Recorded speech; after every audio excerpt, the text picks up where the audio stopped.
ఈ మధ్యకాలంలో love proposals అనేవి చాలా వెరైటీగా జరుగుతున్నాయి. ఏదో నా క్రికెట్ మ్యాచ్ జరిగేటప్పుడు గానీ, ఏదైనా టెన్నిస్ మ్యాచ్ జరిగేటప్పుడు గానీ, వాళ్ళకి ఇష్టమైన వాళ్ళకి ఒక రింగ్ ఇచ్చి సర్ప్రైజ్ చేసి ప్రపోజ్ చేయడాలు జరుగుతున్నాయి.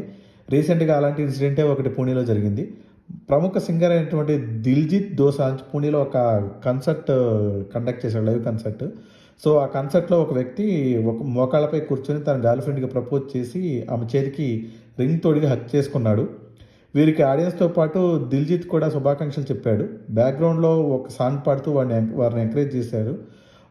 వారిది 13 ఇయర్స్ రిలేషన్‌షిప్ అని వారు చెప్పడంతో అక్కడున్నోళ్ళందరూ క్లాప్స్ కొట్టి అభినందించారు. ఈ వీడియో బాగా వైరల్ అవుతుంది. దీనిపై మీ స్పందన ఏంటో కామెంట్స్ రూపంలో తెలియజేయగలరు.